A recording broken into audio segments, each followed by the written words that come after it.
আসসালামু আলাইকুম। এইচএসসি 26 এবং 27 ব্যাচের শিক্ষার্থীবৃন্দ, বোর্ড কোশ্চেন সলভ সিরিজে তোমাদের সবাইকে স্বাগত জানাচ্ছি। আশা করি তোমরা সবাই অনেক অনেক ভালো আছো। আজকে আমরা আলোচনা করব রাইট ফর্ম অফ ভার্বের 3 নাম্বার পার্ট নিয়ে। 3 নাম্বার পার্টে থাকছে যশোর বোর্ড 2024, অর্থাৎ আজকে আমরা যশোর বোর্ড 2024 এর রাইট ফর্ম অফ ভার্বের প্রশ্নটি সমাধান করব। একদম বুঝে বুঝে বেসিক যে রুলস গুলো লাগবে, যে শর্ট ট্রিক্স গুলো লাগবে, যে কৌশলগুলো অবলম্বন করতে হবে, সবগুলো তোমাদেরকে আজকের ক্লাসে আমি শিখিয়ে দিব। তো চলো শুরু করি। দেখো, প্রথমে আসো, প্রথমে কি আছে একটু খেয়াল করো সবাই। Read the text and fill in the gaps. এটা আমরা পড়ছি, আগের যে বোর্ডগুলো সলভ করছি তখন বলছি যে এইখানে যে 10টা তোমাদের 10টা থাকবে গ্যাপ। আগে যেহেতু শর্ট সিলেবাস ছিল সেখানে 14টা গ্যাপ ছিল। এই গ্যাপ গুলো তোমাকে কি করতে হবে, সঠিক ভার্ব দিয়ে তোমাকে পূরণ করতে হবে। একদম সরাসরি আমরা চলে যাই। দেখো, dear Mr Ed and Mrs Biswas, মানে একটা সিটি রূপে এটা লিখছে। We are very concerned about your son Rahel's behavior, মানে আমরা খুবই, মানে তার শিক্ষক বা শিক্ষিকা তার কাছে লিখছে, মানে তার মা এবং বাবার কাছে রাহেলের নামে সম্পর্কে, যে we are very concern about your son Rahel's behaviour, মানে রাহেলের ব্যবহারে আমরা খুবই মানে উদ্বিগ্ন। তাহলে একটু খেয়াল করো যে দেখো, উইটা হলো কি সাবজেক্ট, উইটা হলো কি বলতো সাবজেক্ট, আর এটা হলো ভার্ব, এটাকে আমরা বি ভার্ব বলি, আর এটাকে বলা হয় অ্যাডভার্ব, ভেরিটাকে আমরা বলি অ্যাডভার্ব। এইখানে আমাদের এটা আসলে হবে কি, দেখো একটু খেয়াল করো, বি ভার্বের পর সবসময় কি বসে জানো? বি ভার্বের পর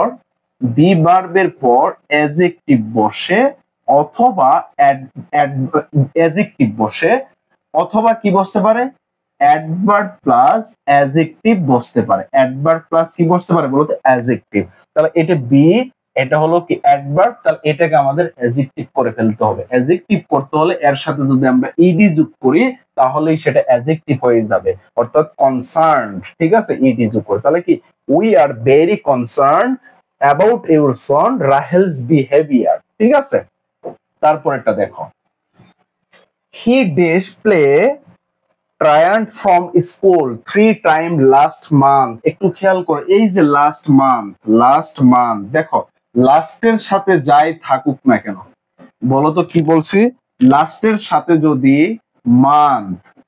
মান্থ অথবা উইক অথবা ডে অথবা কি থাকে, ইয়ার থাকে, যেটাই থাকুক না কেন, তখন আমাদের কি করতে হবে, পাস্ট ইনডিফিনিট করতে হবে। কি হবে বলতো? পাস্ট ইনডিফিনিট টেন্সে করতে হবে। তাহলে প্লেটা কি হয়ে যাবে, প্লেটা প্লেইড হয়ে যাবে। কি হয়ে যাবে বলতো? প্লেইড। ঠিক আছে, তারপরে দেখো, হয় যখন হি ডেজ কাম টু ক্লাস, যখন সে ক্লাসে আসে, হি usually not concentrate on his lesson, মানে যখন সে ক্লাসে আসে সে সব সময় কি, মানে অধিকাংশ সময় তার লেসনে মনোযোগী হয় না। তাহলে যখন আসে তখন মনোযোগী হয় না। দেখো, ইউজুয়ালি দিয়ে আমরা কি বুঝতেছি, প্রেজেন্ট টেন্সে এটা। তাহলে এইটা হি যেহেতু সিঙ্গুলার, হি সাবজেক্টটা কি বলতো, সিঙ্গুলার, তাহলে এইখানে ভার্বটা কি হয়ে যাবে, সিঙ্গুলার হবে। তাহলে আমরা কামের সাথে কি যোগ করে দিব, কামস। তাহলে কি, when he comes to class, সে ইউজুয়ালি সব সময় কোথায় থাকে, প্রেজেন্ট টেন্সে। Usually, daily, regularly, generally, normally, occasionally, এগুলা যদি থাকে তাহলে অবশ্যই সেটা কি হবে, প্রেজেন্ট ইনডিফিনিট টেন্সে হবে। তাহলে এইখানে নট কনসেন্ট্রেট, তাহলে আমাদের এখানে কি করতে হবে, নট যুক্ত থাকলে আমাদের যে কাজটা করতে হয়, ডোন্ট, ডাজেন্ট এবং ডিডেন্ট নিতে হয়। যেহেতু প্রেজেন্ট টেন্সে তাহলে আমাদের কি নিতে হবে, ডোন্ট অথবা ডাজেন্ট। হি যেহেতু সিঙ্গুলার, এখানে হিটা বলতো সিঙ্গুলার, তাহলে এর সাথে কি হবে, ডাজেন্ট হবে। তাহলে কি, ডাজেন্ট কনসেন্ট্রেট,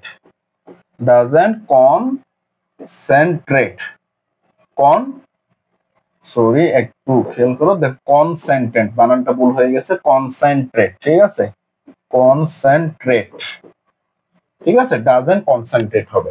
তারপরে দেখো, he does not seem to understand text, মানে তার মনে হয় সে বুঝে না টেক্সট গুলো, and never ask any question, কোনো কোশ্চেন কি, কোনো কিছু জিগায় না।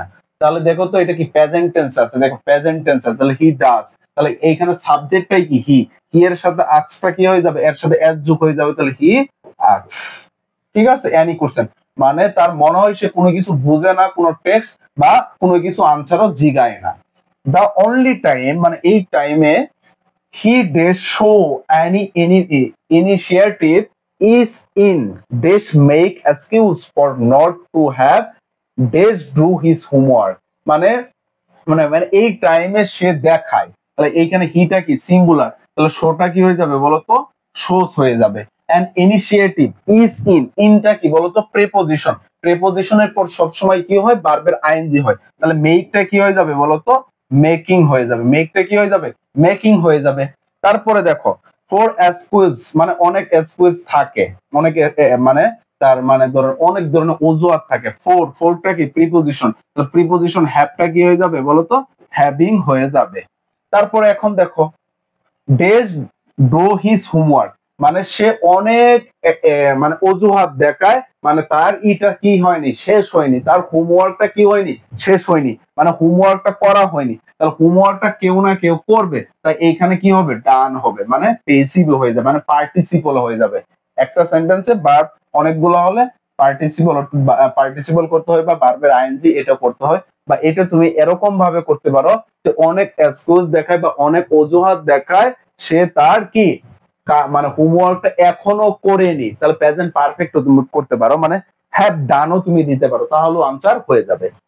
তারপরের টুকু আমরা একটু দেখি, তারপরের টুকু আমরা যদি দেখি দেখো although যদিও he does have a natural talent for art, যদিও তার চিত্রকলা সম্পর্কে একটা মানে প্রকৃতি প্রদত্ত একটা কি আছে মেধা আছে ট্যালেন্ট আছে, তাহলে হিটা কি বলতো হিটা সিঙ্গুলার, তাহলে হি এর সাথে সবসময় কি বসে বলতো হ্যাজ বসে, হি এর সাথে কখনো হ্যাভ বসে না। তাহলে although he has a natural talent for art he even not take, দেখো হি সাবজেক্ট নট টেক, তোমাদের আমি সবসময় বলছি যদি ব্র্যাকেটে কি পাও নট পাও তখনই তোমাদের কি করতে হবে ডাজেন্ট, ডাজেন্ট অথবা কি ডোন্ট, ডাজেন্ট অথবা কি ডোন্ট অথবা কি দিতে হবে ডিডেন্ট দিতে হবে, কি দিতে হবে ডিডেন্ট। এটা বসবে কোথায় পাস্ট টেন্সে, এটা কোথায় বসবে বলতো পাস্ট টেন্সে, আর এই দুটো কোথায় বসবে প্রেজেন্ট টেন্সে, কোথায় বসবে বলতো প্রেজেন্ট টেন্সে। ডাজেন্ট বসবে সাবজেক্ট যদি সিঙ্গুলার হয়, ডোন্ট বসবে সাবজেক্ট যদি কি হয় প্লুরাল হয়, ঠিক আছে। তাহলে এখানে সাবজেক্টটা কি বলতো সিঙ্গুলার, তাহলে কি নট টেক এটা কি হয়ে যাবে ডাজেন্ট টেক, ঠিক আছে ডাজ নট টেক বা ডাজেন্ট টেক হয়ে যাবে। বুঝতে পারছো? পরের টুকু আসি আমরা দেখি তারপরে কি আছে। তারপরে দেখো দিস ইজ ডিসঅ্যাপয়েন্টিং মানে এটা হয় কি একটা ডিসঅ্যাপয়েন্টিং মানে হতাশাজনক একটা বিষয়, তাহলে ইজ দেখো তো সাবজেক্ট দিস নিজে কাজ করতেছে প্যাসিভ না, ঠিক আছে। তাহলে কি ইজ এর পর কি হবে ভার্বের আইএনজি হবে, তাহলে ডিসঅ্যাপয়েন্টিং ইজ আর ডিসঅ্যাপয়েন্টিং মানে এটা একটু হতাশাজনক হচ্ছে, বিকজ ইভেন লাস্ট ইয়ার গত বছর he days be attentive to his studies, তার ইয়েতে কি ছিল সে খুব অ্যাটেন্টিভ ছিল, মানে লাস্ট ইয়ার দেখো এখানে কি আছে লাস্ট ইয়ার আছে, লাস্ট ইয়ার আছে, তাহলে এইখানে বিটা কি হয়ে যাবে ওয়াজ হয়ে যাবে। ওয়াজ কেন হবে হি এর সাথে সবসময় কি বসে ওয়াজ বসে, তাহলে হি ওয়াজ অ্যাটেন্টিভ টু হিজ স্টাডিজ মানে গত বছর সে অনেক তার স্টাডিজে কি ছিল মনোযোগী ছিল। উই হোপ আমরা আশা করি কি ডেশ উইন আ স্কলারশিপ সে একটা কি স্কলারশিপ জিতবে, সে আশা করে কি স্কলারশিপ জিতবে মানে ভবিষ্যতে জিতবে, তাহলে উইল উইন দিয়ে দিব আমরা, কি দিয়ে দিব বলো উইল উইন, ঠিক আছে এতটুকুই ছিল। তারপরে এখানে আর নেই, মানে এটা তার কাছে লিখছে যে এইচ খান প্রিন্সিপাল মানে ওদের কলেজের প্রিন্সিপাল ছিল যে এইচ খান, তিনি তার বাবা মার কাছে এই চিঠিটা লিখছে, মানে রাইট ফ্রম ভার্বটা একটা প্যাসেজ অনুসারে আসে, এটা কি চিঠির মতো আসছে, ঠিক আছে লেটারের মতো আসছে। এই ছিল আমাদের কি যশোর বোর্ড 2024-এর বোর্ড প্রশ্ন সমাধানটি। এর আগে আমরা ঢাকা বোর্ড রাজশাহী বোর্ডের প্রশ্ন সমাধান করছি, ইনশাল্লাহ ধাপে ধাপে আমরা সবগুলা বোর্ড প্রশ্ন সমাধান করব। সবাই ক্লাসগুলো দেখো, নিয়মিত বাসায় প্র্যাকটিস করো, এবং মূল ক্লাসগুলো যদি করার ইচ্ছা থাকে তাহলে মূল ক্লাসগুলো তোমরা ইউটিউব চ্যানেল থেকে প্লে লিস্ট থেকে তোমরা করে নিতে পারো। অবশ্যই ইউটিউব চ্যানেলটি তোমরা সাবস্ক্রাইব করবে। পরবর্তীতে তোমাদের সাথে দেখা হবে অন্য কোনো একটা ভিডিওতে। আল্লাহ হাফেজ।